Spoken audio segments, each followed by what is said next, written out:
कुछ कहानियां जन्म लेती हैं इंसानों के बीच, मगर उनके सूत्र जुड़े होते हैं उस लोक से जो दिखता नहीं, केवल महसूस होता है।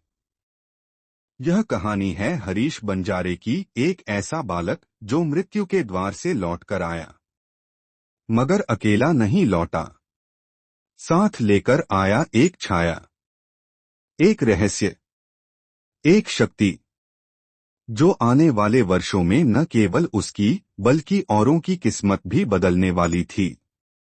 कोई नहीं जानता था कि एक साधारण से परिवार में जन्मा यह बालक एक दिन तंत्र और आत्माओं की उस दुनिया में कदम रखेगा जहां पहुंचने से पहले लोग ही खत्म हो जाते हैं। जन्म ज़ारा नाम के गांव में हुआ, मामा के घर। एक साधारण गांव, लेकिन नेति की दृष्टि में वह जगह चुनी जा चुकी थी। वहां की हवाओं में कुछ था जो हर आत्मा को खींच लाता था। कुछ महीनों में ही हरीश अपने असली घर गाड़ा भाठा आया। पिता मेहनती किसान थे, मां ममता की मूरत। एक सामान्य बचपन की शुरुआत हुई, मगर वह बचपन अधिक समय तक सामान्य नहीं रहने वाला था। गरीबी ने रास्ता दिखाया, महाराष्ट्र का ईंट भट्टियों की तपती भट्टी, जहां परिवार मजदूरी करने गया। हरीश तब मात्र 1 साल का था, और तभी प्रारंभ हुआ जीवन का सबसे पहला अज्ञात अध्याय।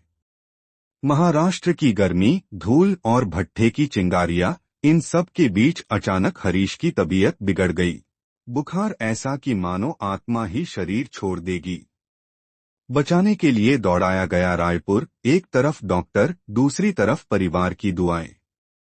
और अंततः हरीश बच गया, मगर कुछ और भी उसके साथ लौटा, जो डॉक्टरी इलाज से नहीं गया।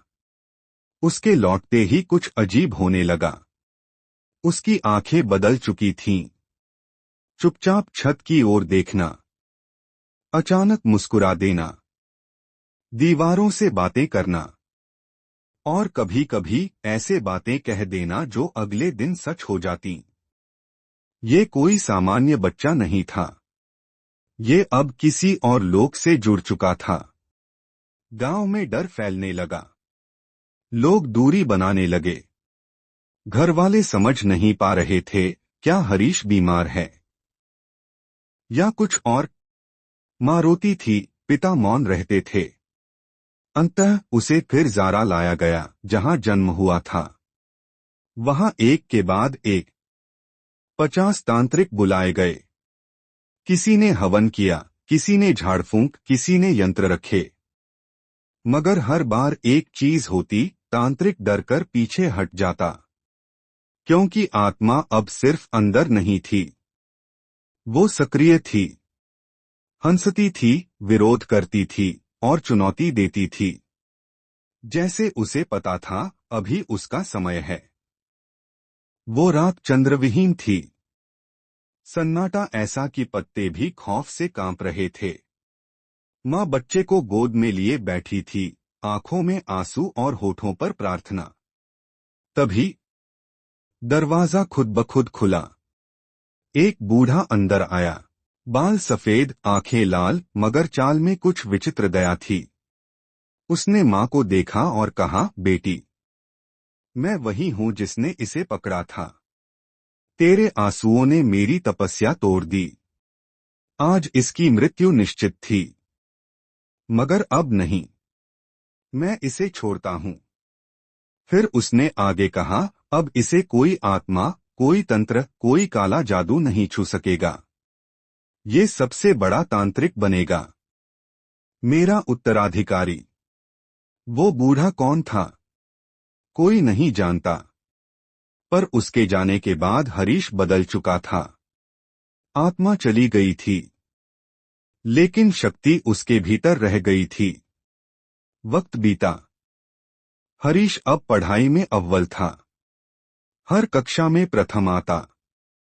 मगर दिल कहीं और था।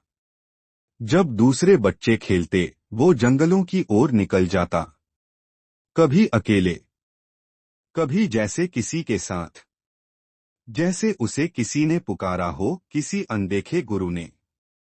12वीं के बाद वो वापस ज़ारा गया, इस बार किताबों के लिए नहीं बल्कि तंत्र के लिए। वहां उसकी भेंट हुई मालिक राम से, गांव के सबसे बड़े तांत्रिक। और फिर शुरू हुई साधना, 24 घंटे की कठिन तपस्या, जिसने मालिक राम का दिल जीत लिया। उन्होंने अपनी संपूर्ण विद्या उसे दे दी, मगर गुरुजी का अचानक निधन हो गया। और फिर आया वो दिन जब एक लड़की पर भयानक आत्मा का कब्जा हुआ, जिसे कोई छुड़ा नहीं पाया, यहां तक कि हरीश भी नहीं। इस असफलता ने हरीश को झकझोर दिया। उसने अपने गुरु का आवाहन किया। सपने में गुरु प्रकट हुए और बोले, पितृपक्ष में हमारी शक्ति कमजोर होती है, यही कारण है। हरीश ने उत्तर दिया, मुझे ऐसी शक्ति दो जो कभी कमजोर न हो। तब गुरु ने उसे मार्ग दिखाया, बस्तर के गहरे जंगलों का, आदिवासी गोंड समाज के रहस्यमयी तांत्रिकों का। और वहां शुरू हुई 3 वर्षों की कठिन साधना, जहां ना बिजली थी, ना सुविधा, सिर्फ मंत्र और जंगल की ऊर्जा। 3 वर्षों के बाद जब हरीश लौटा, तो वो अब केवल एक तांत्रिक नहीं था, वह एक जीवित ऊर्जा बन चुका था।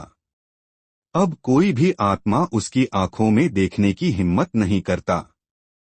और उसकी कहानी अब भी गाढ़ा भाठा की हवाओं में बहती है, एक रहस्य बनकर, एक चेतावनी बनकर और एक किंवदंती बनकर।